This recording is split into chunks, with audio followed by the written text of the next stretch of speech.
Hello students. Namaste. Welcome to our favorite channel HKK Physics classes. Once again, today we have some important session based on student queries. ठीक है, आज हम ray optics पर अपना discussion लेके आए हैं और इस पर देखेंगे कि किस तरह से क्वेश्चन फ्रेम होता है और किस तरह से हमें क्वेश्चन की अंडरस्टैंडिंग और अप्रोच को डेवलप करना है। ठीक है, तो पहले हम देख रहे हैं यहाँ पर एंगल ऑफ डेविएशन के लिए।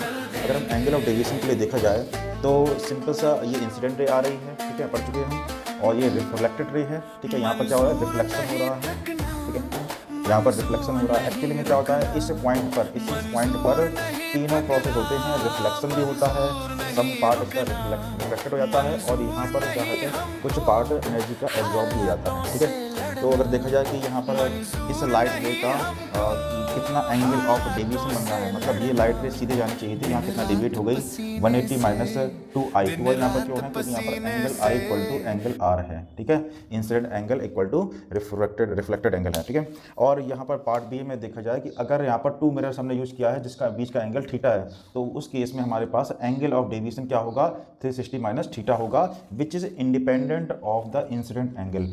इंडिपेंडेंट आ गया इंसिडेंट एंगल से, इसको आपको लर्न करना है, या बाय ज्योमेट्री देख सकते हैं किस तरह से आ रहा है, 360 डिग्री माइनस 2 थीटा।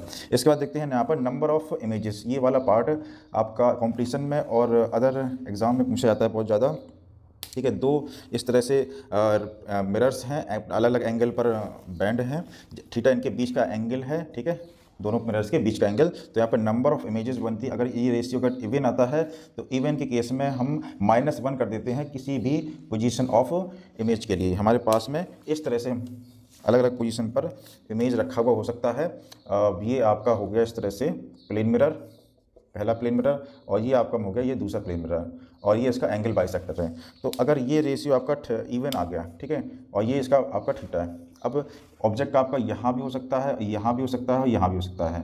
ठीक है, O1 O2 O3 कहीं पर इसकी इमेज हो सकती है। तो इस केस में आपका यही आंसर आएगा, नंबर ऑफ इमेजेस का, टोटल नंबर ऑफ इमेजेस कितने बन रहे हैं।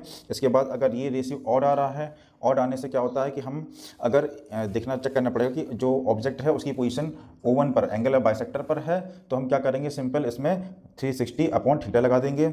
और अगर ये पोजीशन O2 या O3 पर है तो हम ये नीचे वाला फॉर्मूला -1 कर देंगे, मतलब घूम करके वैल्यू इवन आ जाएगी। इसके बाद एक और बहुत इंपॉर्टेंट रिजल्ट है, यहाँ पर हमारे पास यूनिट वेक्टर है, इंसिडेंट रे के अलॉन्ग जो यूनिट वेक्टर होगा उसको निकालने के लिए। ठीक है, साइन थीटा आई कैप, ठीक है, माइनस का कॉस थीटा जे कैप। ठीक है, ये रे इस तरह से आ रही है, तो इसमें साइन थीटा आई कैप मतलब प्लस डायरेक्शन में जा रहा है हमारे पास में, और ये आपका कॉस थीटा, ये भी थीटा, ये भी थीटा, तो ये नीचे की तरफ आ रही है माइनस का कॉस थीटा जे कैप। इसलिए हम यहाँ पर आर